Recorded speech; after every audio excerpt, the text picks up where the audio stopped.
రావటం కాలు మీద పెట్టుకోవట్టే ఇరిగిపోయిన కాలు నానా కొడుకు ఏడిచాలకు నేను ఉరికినా దండం పెడతా సార్ పట్టబాకు సార్ అని ఉరికెట్టమన్నా నన్ను ఒక ఇద్దరు పట్టుకోవటం అనుకో ఇది అసలు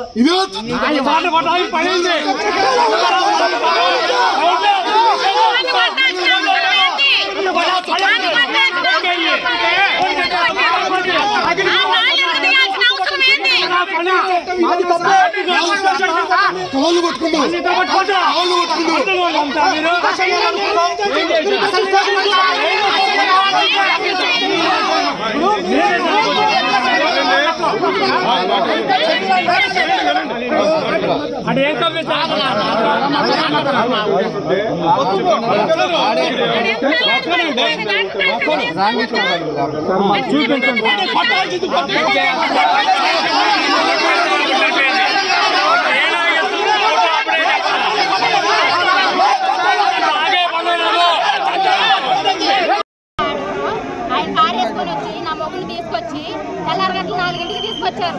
టైం ఇప్పుడు 12 అవుతుంది. అసలు ఉన్నాడో ఏమన్నా అయ్యిందో చూపిమంటే చూపిట్లా. ఏదన్నా జరిగితే అప్పుడు ఏంది పరిస్థితి? నా పరిస్థితి ఏంది? నా పిల్లల పరిస్థితి ఏంది? నోట్లు గుడ్లు పెట్టి కొడతారు.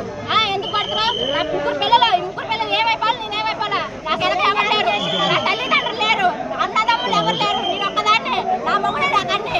ఏదైనా సరే నా మొగుడు లేకపోతే నా పని చేయండి. నేను కూడా సత్తా ఆయన కానీ ఏమైనా అయిపోతే మాత్రం నేను ముందు సత్తా. నా మొగుడికి ఏదైనా అయితే నా పిల్లలు కూడా ఏదైనా చచ్చిపోతాం. మీ ముగ్గురు చచ్చిపోతాం, మీ నలుగురు చచ్చిపోతాం. గవర్నమెంట్ తెలుగుదేశం గవర్నమెంట్ వచ్చిన దగ్గర నుండి మేము మర్యాదకు పూర్వకంగా సిఐ గారిని కలుద్దామని వస్తే ఇప్పుడు కాదు, గంట టైం ఉంది, 2 గంటల టైం ఉంది, అసలు మీరు ఎందుకు వస్తారు, మీకేం పని? ఒక వైఎస్ఆర్ పార్టీ కార్యకర్తని అనవసరంగా తీసుకొచ్చారా, అవసరం ఉండి తీసుకొచ్చారా, ఎందుకు తీసుకొచ్చారని ప్రశ్నించడానికి వస్తే అసలు మీరు వైఎస్ఆర్ వాళ్ళు రావడానికి వీల్లేదని, రానియటానికి వీల్లేదని సిఐ గారు లోపలుండి కానీ ఎస్ఐలు చేత సమాధానం చెప్పి పంపించడం ఎంతవరకు న్యాయమో మీరు ఆలోచించండి. 50 సంవత్సరాల రాజకీయం, 70 ఏళ్ళ నుంచి ఇట్లాంటి చరిత్ర ఎప్పుడన్నా మీకు పోలీస్ స్టేషన్లో మీకు పోలీసులు కొట్టడమే తెలుసు, చంపడమే తెలుసు, కేసులు పెట్టడమే తెలుసు. ఇంతకంటే మీరు పరిపాలన ఇదే మీ పరిపాలన? ఒక్కసారి ఆలోచించండి. మీరు ఎంత ఇంతకుముందు ఏ చరిత్ర ఎవరు కూడా ఏ పార్టీ ఉన్నా సరే ఇటువంటి దుర్మార్గమైన చర్య ఇప్పుడే కనిపిస్తుందని చెప్పి మరి మీ ఆఫీసర్లు మీ దగ్గరకు వచ్చి విన్నవించుకున్నా మీరెవరైనా రావడానికి వాళ్ళకి సంబంధించిన వాళ్ళు వస్తారంటారు. మరి కార్యకర్తను కొట్టినప్పుడు సంబంధించిన నాయకులు రాకుండా ఎవరు రావాలండి? ఇంత దౌర్భాగ్యంగా వచ్చింది ఈ పరిస్థితి. మీరే ఆలోచించి మరి వైఎస్ఆర్సీపీ నాయకులు మరి దౌర్జన్యాలు దిగుతున్నారని మమ్మల్ని అనిపించుకోవటం ఎందుకు? మీరు ఏం న్యాయం చేస్తారో చేయండి. హరికృష్ణని ఒక డెకాయిటో ఒక టెర్రరిస్ట్ లాగా 3:30-4 మధ్యలో వెళ్ళేసేసి, అది కూడా ఒక తెలుగుదేశం నాయకుడి యొక్క ప్రైవేటు వ్యాన్లో వెళ్ళి దానిలో తీసుకొని వచ్చేసేసి హరికృష్ణని విపరీతంగా కొట్టి, వాడికి అసలే కాలు బాగలేదు అయినా కానీ విపరీతంగా కొట్టి వాడి కాలు ఇరిగేటట్టు చేయటం జరిగింది. అదేమని మేమందరం కూడా వైఎస్ఆర్ కాంగ్రెస్ పార్టీ తరఫున నాయకులు అందరం కూడా పొద్దున వచ్చేసేసి ఇప్పుడు 12-1 గంట అయినా కూడా హరికృష్ణని చూపించటం లేదు. అదేమని అడిగితే మేము చూపించాల్సిన అవసరం లేదు, పోలీసులు మా స్టేషన్ మా ఇష్టాసార రాజ్యం, మేము చెప్పిందే శాసనం, ప్రజల కోసం కాదు మేము ఉంది, తెలుగుదేశం నాయకుల కోసం ఉన్నామన్నటువంటి ప్రవర్తన చేస్తున్నారు ఇది సిఐ గారు వచ్చేసి 9 నెలలైంది. మర్యాదపూర్వకంగా వైఎస్ఆర్ కాంగ్రెస్ పార్టీ వాళ్ళని కలుస్తాం నాయకులు అంటే ఇప్పుడు కాదులే అన్నాడు. తర్వాత అనేకమైనటువంటి కార్యక్రమాలు మా యొక్క దాచేపల్లిలో ఉన్నటువంటి మేజర్ ఎంపీటీసీలు సర్పంచులందరూ కూడా వైఎస్ఆర్ కాంగ్రెస్ పార్టీ వాళ్ళు, కానీ ఇంతవరకు ఒక్కరిని కలిసిన పాపాన ఈ ఎస్ఐలు కానీ సిఐ గారు కానీ లేదు. అంటే ఎవరి కోసం చేస్తున్నారు? ఇది అంబేద్కర్ రాజ్యాంగమా? Lokesh Babu red book రాజ్యాంగమా? ఏ రాజ్యాంగం అయితే ఇంతవరకు మేము చేశాం కానీ ఇటువంటి పరిపాలన ఎక్కడా చూడలేదు. ఇది రెడ్ బుక్ రాజ్యాంగం అయితే చేయండి, మా అయితే కొడతారు, లేకపోతే చంపుతారు, ఇద్దరు చంపుతారు. ప్రజల కోసం పోరాడి ఎంతో మంది చనిపోయారు, స్వాతంత్రం కోసం పోరాడి చనిపోయారు. కానీ ఇక్కడ నుంచి మాత్రం ఈ సిఐ సస్పెండ్ అయిన దాకా మాత్రం ఈ పోరాటం ఆగే ప్రసక్తే లేదని.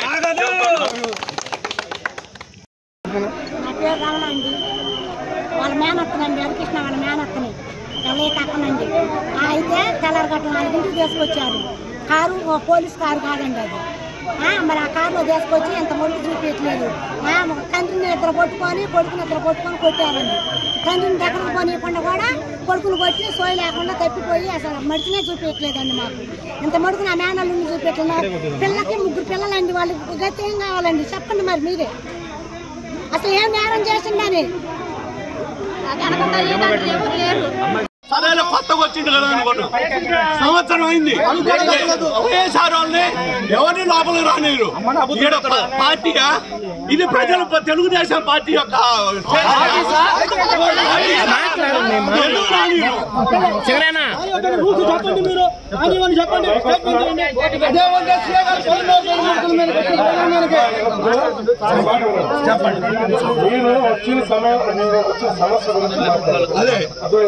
ఎప్పటి నుంచో ఉన్న రాజకీయాలు ఇవన్నీ చెప్పాల్సిన అవసరం లేదు.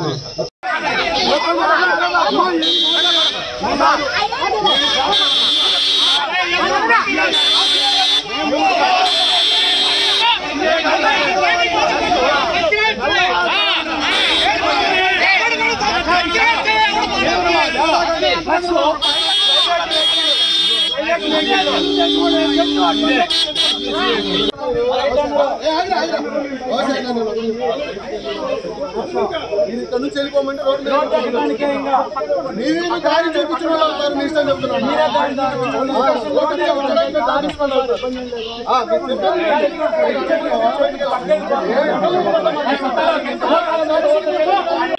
పక్కన పక్కన ఉండండి అందరూ అటు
దీన్ని రాజకీయం చేసి పొలిటికల్ పార్టీకి మీరే పులుముకొని నాయకులందరూ కలిసి దీన్ని ఒక ఆసరాగా తీసుకొని దీన్ని ఒక అవకాశంగా తీసుకొని పోలీస్ స్టేషన్ మీద దౌర్జన్యం చేసి పోలీసులు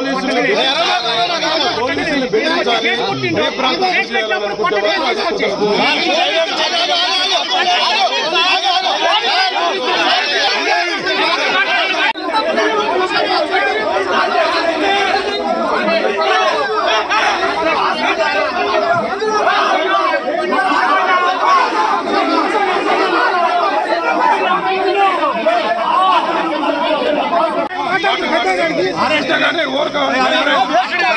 నలుగురు ఐదుగురు కాదు సార్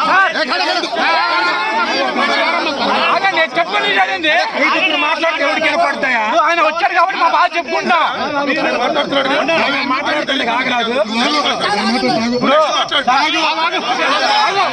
ఒక్క మాట చెప్పండి సార్. మీరు వచ్చారు కాబట్టి ఇక్కడ ఇద్దరు సీఎలు వచ్చారు కాబట్టి మా బాధ ఏందో మేము చెప్పుకుంటాం. ఆయన మా బాధ వినట్లా. ఆయనకి ఏమవుతారు? పోలీస్